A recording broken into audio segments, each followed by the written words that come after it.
इस संसार में परमात्मा का रहस्य आदिकाल से उसको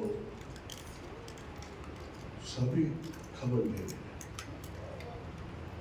सत्य युग से और आज बड़ी युग तक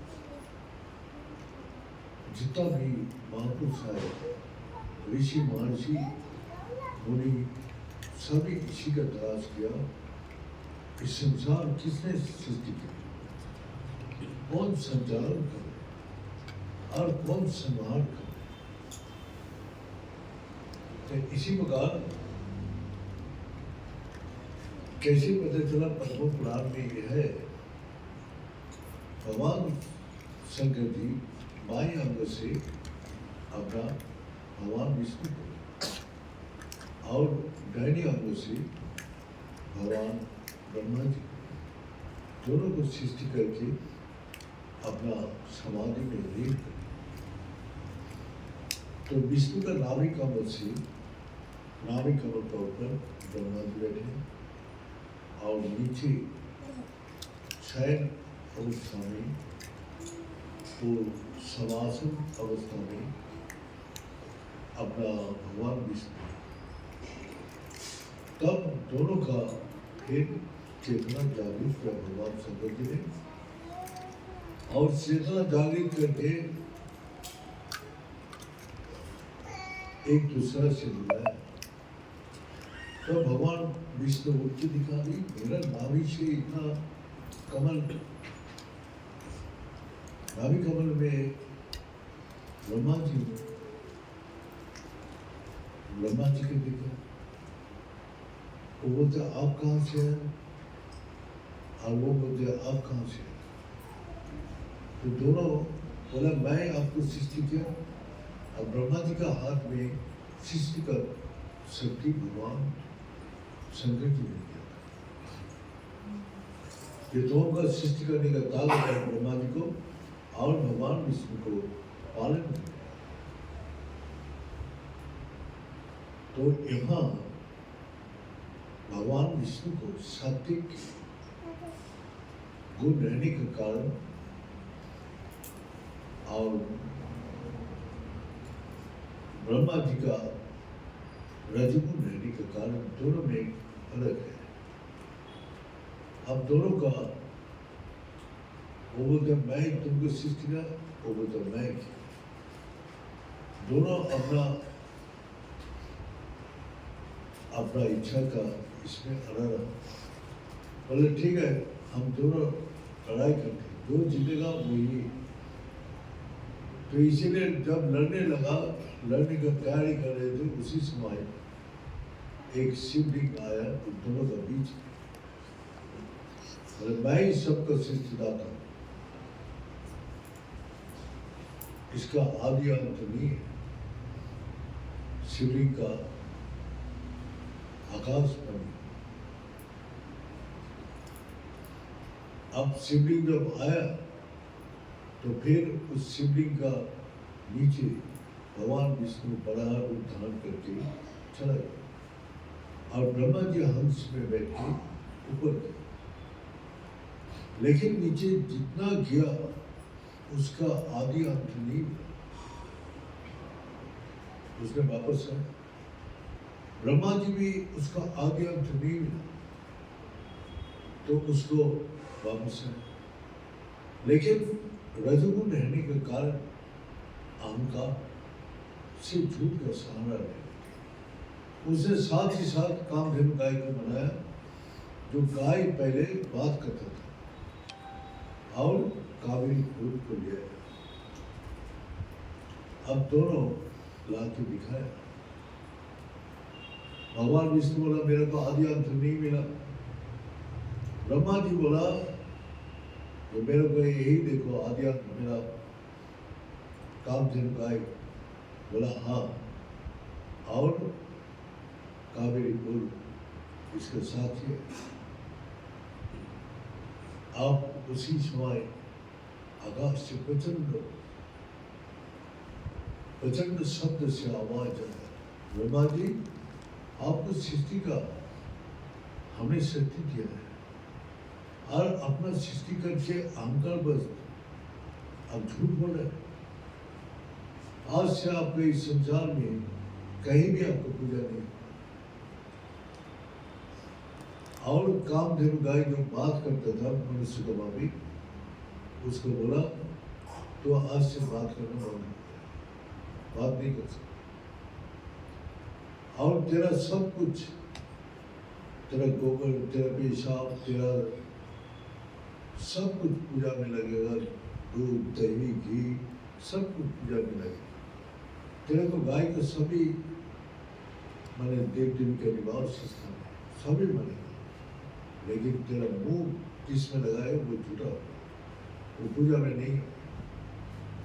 तो जिस मुंह से झूठ बोला है, तो भगवान शंकर जी झूठ का कितना माने विरोधी था, और उसने जावासी पूजा में भगवान विष्णु के तो सच बनने के कारण तेरे को तीनों लोक में पूजा हो, जो दैत्य लोग भी, असुर लोग भी और देवता लोग और मनुष्य लोग, ये तीनों लोग में तेरा पूजा।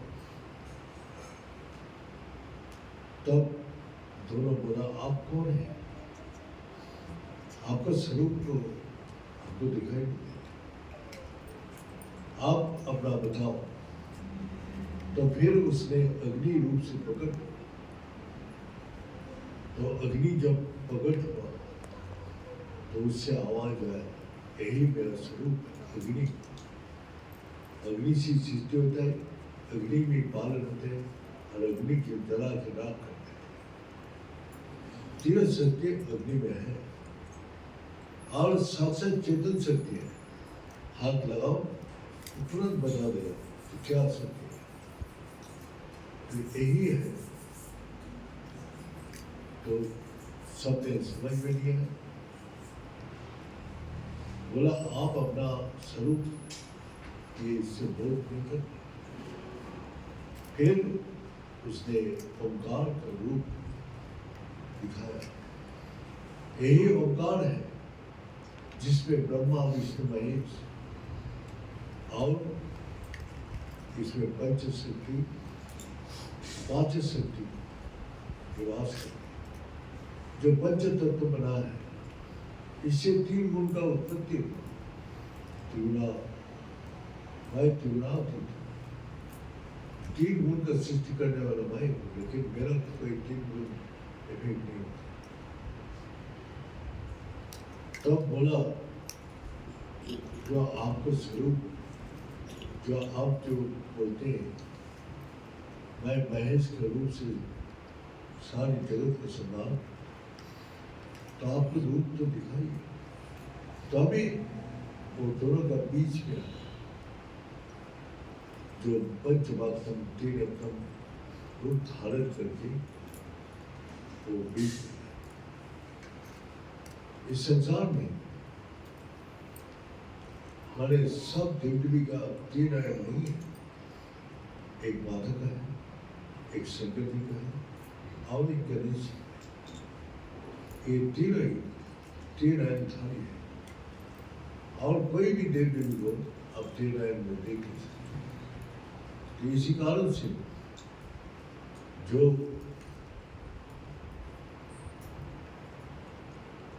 भगवान जब प्रकट हुआ तो विष्णु भगवान ब्रह्मा जी के लिए प्रार्थना किया, बोलो आप उसके ऊपर क्रोधित हो गया, आप उसको अभिशाप देते, बोले झूठ जो बोलेगा उसको इसी प्रकार कष्ट भोगना पड़ेगा। आज संसार में लोग कितना झूठ बोलते हैं, उसको क्या क्या सजा भोगना पड़ेगा वो सोच लो।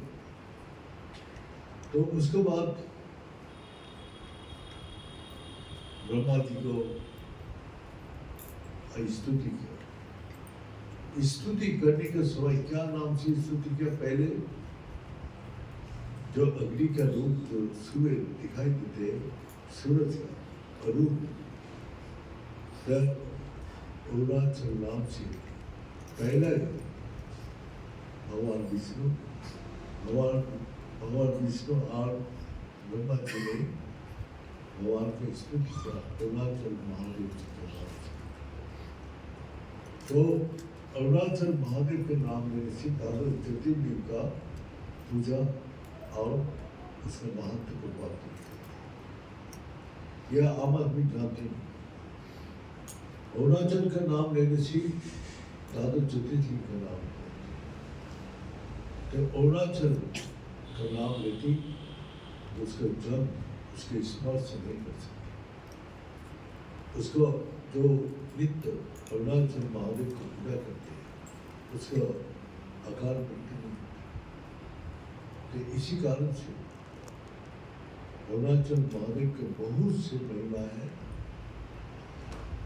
लेकिन जो यही है ब्रह्मा जी का प्रसन्न होकर भगवान शंकर जी बोला जाओ तुमको इस संसार में एक ही आसन मिलेगा। कहा जो भी पूजा पाठ कर्म कार्य करेगा उसका हवन जो है, हवन जो बनाएगा कुंड वही आपका आसन है। तो इसीलिए बड़ा बड़ा पूजा जो कुछ भी करते तो उसका अंतिम में हवन करते वही ब्रह्मा जी का आसन मिल गया। और भगवान शंकर जी ने उसको त्रिशूल मिला, जाओ ये त्रिशूल जहाँ होगा उसको नदी आए। तो पुष्कर में वो है, पुष्कर में जाके अब देखो ब्रह्मा जी का एक ही मंदिर है। तो यही है जो ब्रह्मा जी और उसका। तो हम लोग इस पुराण का कहानी नहीं जानते, इसीलिए हमारा भीतर वो भाव नहीं आता। और पूजा करने के समय जिसको महिमा को सुनता है तो उसके ऊपर असर आता है। तो भगवान शंकर जी का रूप क्या है? स्त्री चंचली जीव है और स्त्री शिव है। और स्त्री शब्द का हर आदमी सोचते हैं स्त्री क्या चीज है, और स्त्री संसार को संचालन कर, स्त्री कर्म कर रहा है, स्त्री बिना कोई कर्म नहीं हो सकता। अब यहाँ से जमीन मापने के लिए एक जगह स्थिर करना, फिर अब जमीन को माप सकते हैं, और अंतिम में और एक जगह स्थिर करना पड़ेगा तभी वो जमीन का माप होगा। तो स्थिर जहाँ भी रखेंगे, पेन भी लिखने के टाइम पहले जो डॉट आती है वही स्थिर है, और जो आप लेख के अंतिम में स्थिर तो वही है जो स्थिर होते हैं।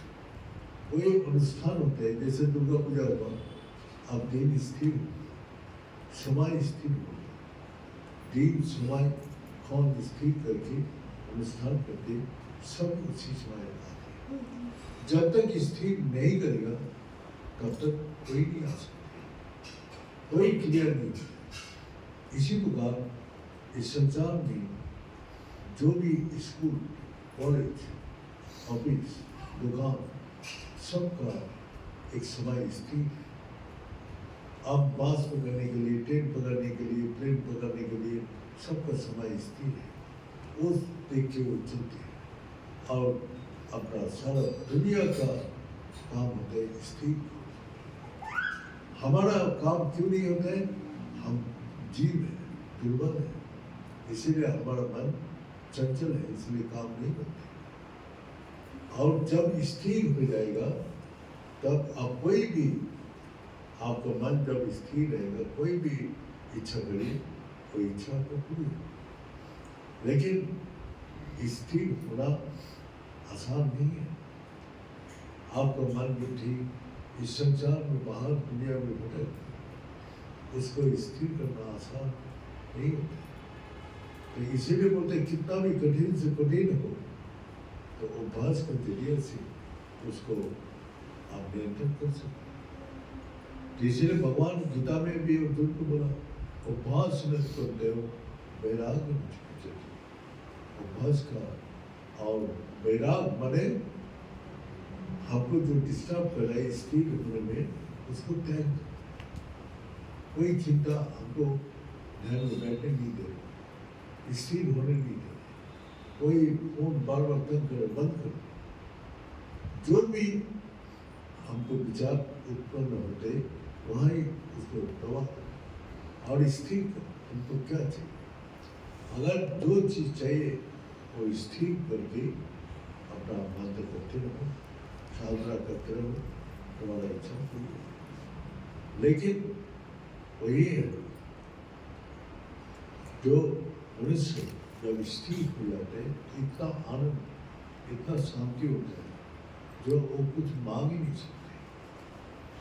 इसलिए भगवान शंकर की जानते हैं अंतर्जामी रूप से वो क्या चाहते हैं और उसको कोई इच्छा को पूरी। तो इसी कारण से चंचल जीव है और स्थिर जीव है। और इसके बाद एक हो गया और वही सृष्टि हुआ जो ब्रह्मा विष्णु महेश एक सृष्टि करे, एक पालन करे, एक विनाश करे। और पंचदैवतम पांच शक्ति तो महाकाश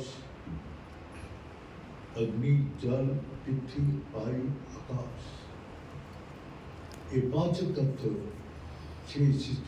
आकाश को आकाश वो माने आकाश का कोई सीमा नहीं है।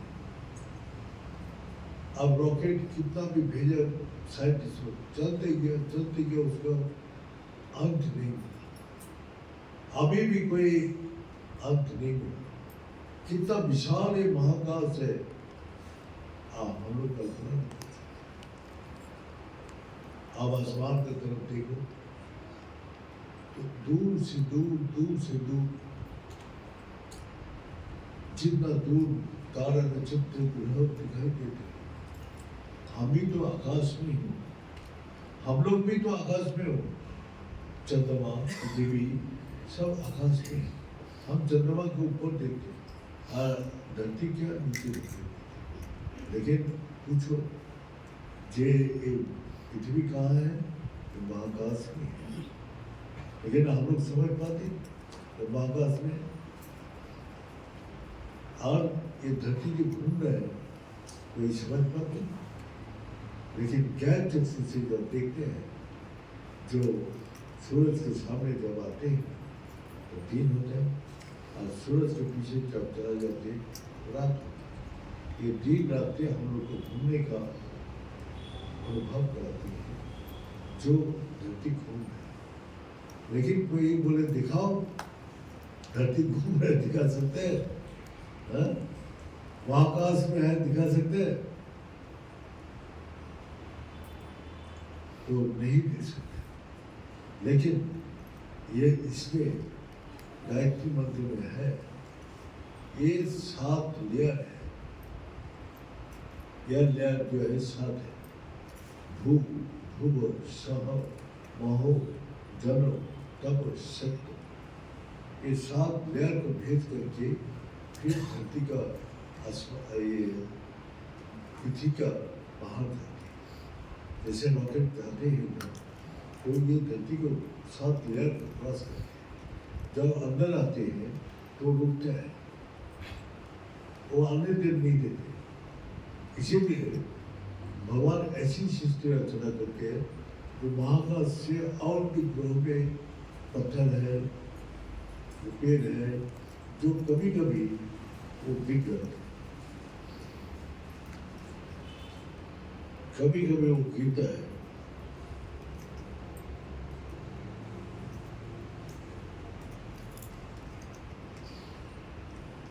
तो गिरने का कारण ये भगवान ने सृष्टि ऐसे रचना कर दिया जो धरती का अंदर आने का पहले ही जल के राख हो गई वो गिर जाती, वो आने नहीं देते मुझे। तो क्या सृष्टि बनाया जो आप कल्पना नहीं कर सकते। भगवान का महिमा को हम लोग तो छोटा बुद्धि है इसलिए अहंकार है, लेकिन जो बड़ा बड़ा साइंटिस्ट है वो दिख रहे ये अद्भुत है। इस लेयर को ऐसे बनाया कि कोई विशाल पत्थर भी आ जाए तो टकराते हुए वो अपना जल के राख होगी, सिर्फ धरती में राख गिरता है। और नहीं तो उतना विशाल पत्थर आ जाए तो ये धरती को आधा कर दे, कहाँ से विनाश कर दिया। तो इसी कारण से हमने महाकाश में सारी ये ब्रह्मांड विराजमान है। तो भगवान शंकर जी में सारी जगत विराजमान और उसमें क्या है, वायु है। सारी दुनिया पेड़ पौधा कीट पतंग सब ये वायु ऑक्सीजन लेके जीवित है। कहाँ से इतना ऑक्सीजन बन रहे और कहाँ से ये संचालन हो रहे वही किसी का पता है। यह अनंत काल से चल रहा है, आज भी अनंत काल से। तो हमारा के जो ऑक्सीजन सिलेंडर ले जाते वो शेष हो जाते, खत्म हो जाते, फिर नया लगाते। लेकिन ये ऑक्सीजन सिलेंडर भगवान ने बनाया, ऑटोमेटिक खत्म होते ऑटोमेटिक बनते रहे। अब इसका प्रक्रिया कैसी वो बनाया, ये अद्भुत है, अपना आप ही बन रहे। कोई इसमें ये नहीं कर, संचालन नहीं कर। उसके साथ अग्नि जो सूरज देव को देखता हूँ अनंत काल से, उसी का जो सूरज देव भगवान ऐसी जगह स्थिर कर दिया और सब ग्रहों जल के राख सूरज का किरण, किरण सूरज के हीट से जल के राख हो गया, इसलिए पेड़ पौधा नदी कुछ भी नहीं दिखाई देते।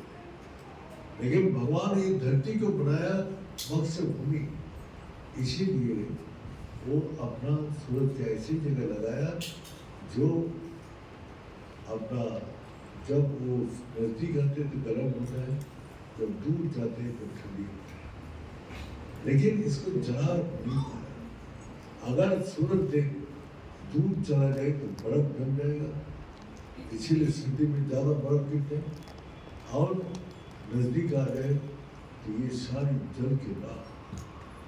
तो ऐसे जगह सूरज देव को मैंने बना दिया सृष्टि का अंदर, वो निरंतर अनंत काल से वो लाइट दे रहे और गर्मी या ठंडी अनुभव कर रहे। लेकिन धरती का आदमी जानते ही नहीं कि ये सब प्रक्रिया कैसी चल रही।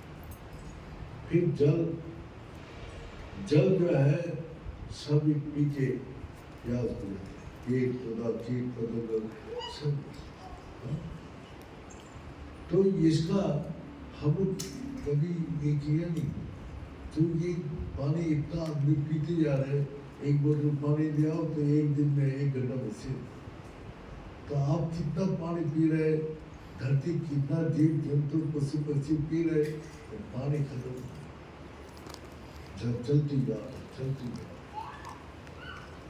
और इस धरती का गुण क्या है, जो भी लगाओ वही रूप में वापस देगा। जो भी फल लगाओगे जो उसी का आकार और उसका स्वाद सुगंध सभी धरती से मिलता है। फूल जैसे जैसे फूल लगाते हैं उसी प्रकार आकार और सुगंध आती है। एक ही बीज से हजारों प्रकार फूल लगते हैं, हजारों आकार होते हैं, हजारों सुगंध होते हैं। सुगंध कहाँ से आ, धरती में क्या सुगंध है? इसीलिए जो वो पेड़ पौधा उसको रस को लेके बड़ा होते हैं और वही आकार वही सुगंध और वही रूप धारण करते। तो पंच तत्व तो बोलते हैं कि भगवान शंकर जी महाकाश ओम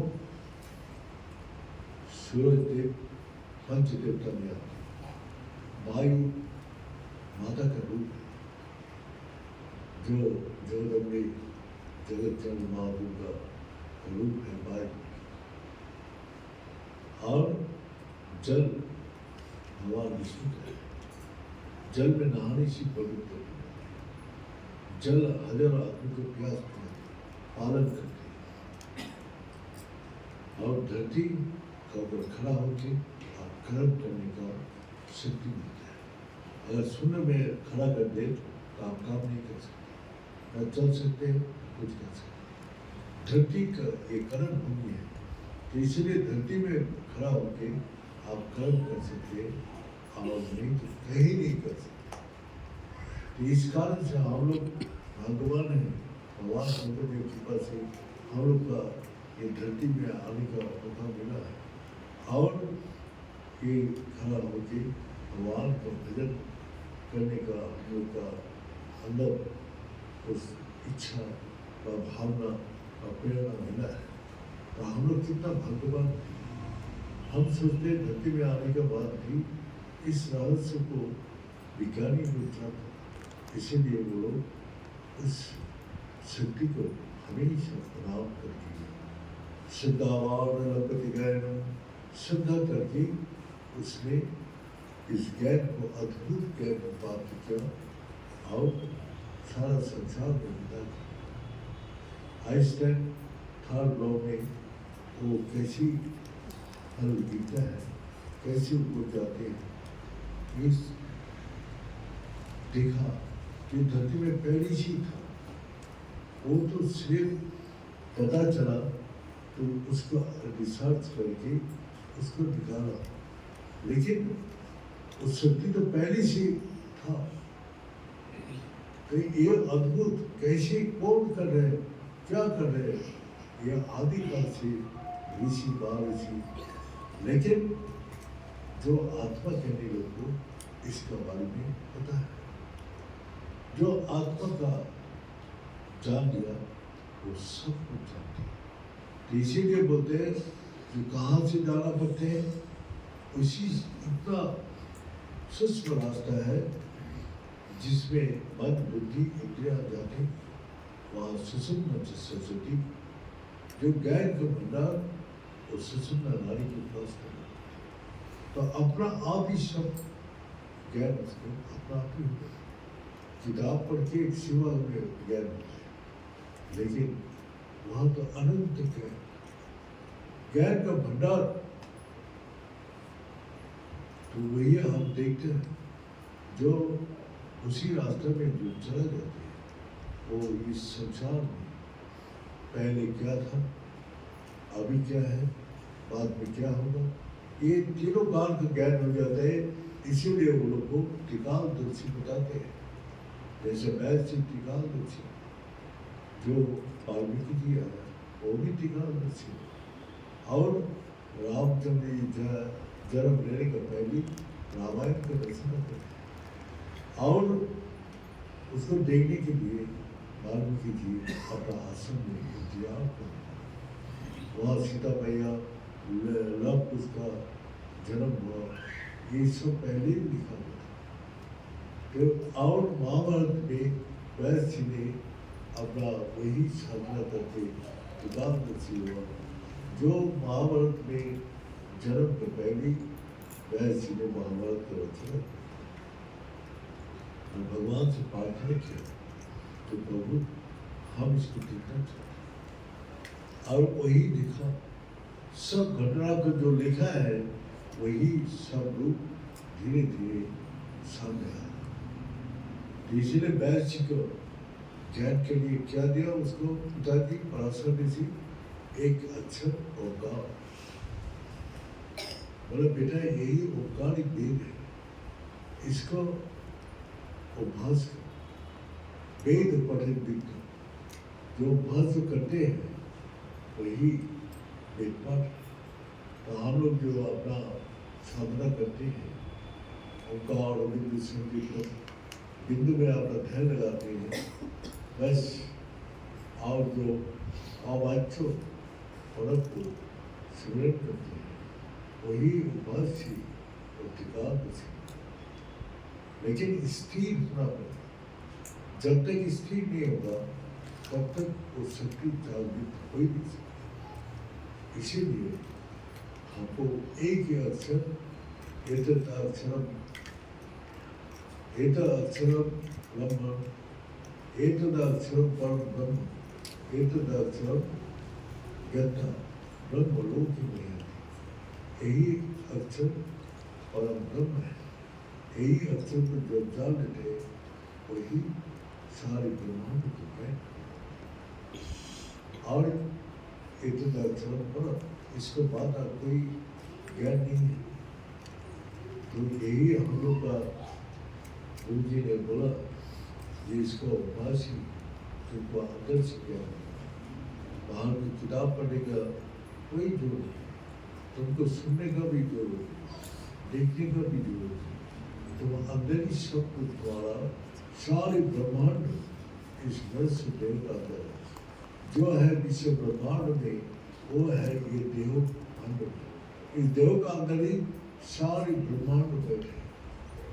तो इसीलिए बाहर दुनिया में तो जाना आसान है, लेकिन अपने शरीर का अंदर आप खुद ही नहीं जा सकते। फिर आपका मन कहाँ है? अंदर। आपको बुद्धि कहाँ है? अंदर। आपका जो कष्ट अनुभव होता है कहाँ? अंदर। अंदर जाकर देखो क्या होता है, लेकिन अंदर जा ही नहीं सकते। वहाँ किसी को शक्ति है नहीं जाके देखे। तो फिजिकली डॉक्टर लोग देखते हैं, लेकिन उसको क्या सिस्टम से चल रहा है बॉडी वो भी नहीं पता, वो लोग को भी पता नहीं तो क्या चल रहा है। तो अमेरिका के एक डॉक्टर जो न्यूरोलॉजिस्ट था, तो इसराइल में अचानक सबको एक वायरस अटैक हुआ, तो सबको ब्रेन इनएक्टिव कर देता और मर गया। तो अमेरिका में जो न्यूरोलॉजिस्ट था हार्वर्ड यूनिवर्सिटी, उसने आया और उसने सबको ठीक किया। ठीक करने के बाद वो जो अमेरिका किया वापस वो भी वायरस का अटैक, और उसने जाके इलाज किया, लेकिन वो कोमा में चला। गाँव में जाके जाने के बाद वो लोग निर्णय किया 7 दिन तक देखेंगे, अगर 7 दिन के बाद वापस नहीं है तो इसको डेट फैसला करके इसको मैंने समाधि कर। लेकिन वो 6 दिन का इसमें वापस आपके क्या बोला जाते हैं? बोले इस महा ब्रह्मांड में मैं एक ही शब्द सुना, वो तो अमेरिकन एक ही शब्द सुना, वही शब्द सबको हिलिंग कर रहे हैं। ओम वो तो ओम जानते नहीं, वो तो विदेशी है। मुझे एक ही आवाज सुना है मैंने, ओम सारे ब्रह्मांड में हमारा जो हार्ट बीट सब चल रहे ये ओंकार से चल रहे। तो देखो इतना बड़ा डॉक्टर वो बोला, हम लोग तो दवाई देते ऐसी, लेकिन उस मंत्र में उस शब्द में इतना ताकत है, अपना आप ही अपना आप ही रोग मुक्त हो जाते।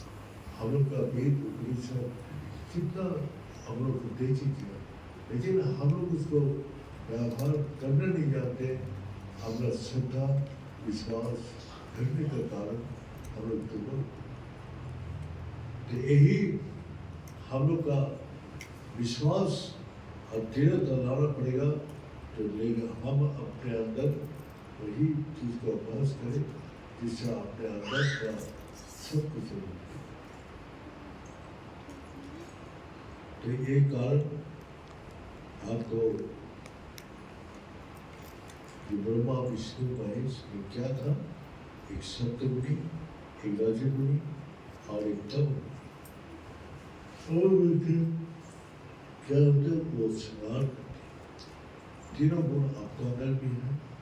आप सुबह उठ के काम में सृष्टि करते हैं, पालन करते हैं, और रात को सोने के टाइम आप खुद अपने को श्रृंगार करते हैं। ये तीनों शक्ति हर जगह काम होते हैं। तो यही अरुणाचल महादेव जी का जो घटना आप लोग को बताया, ये ईश्वर पुराण में है। और इसका शिव का अर्थ ये है स्थिर। अगर आप कार्य सिद्ध करना चाहते हैं तो स्थिर हो जाइए, तो आपको काम पूर्ण होगा ही। ये बोल के अध्याय समाप्त करें।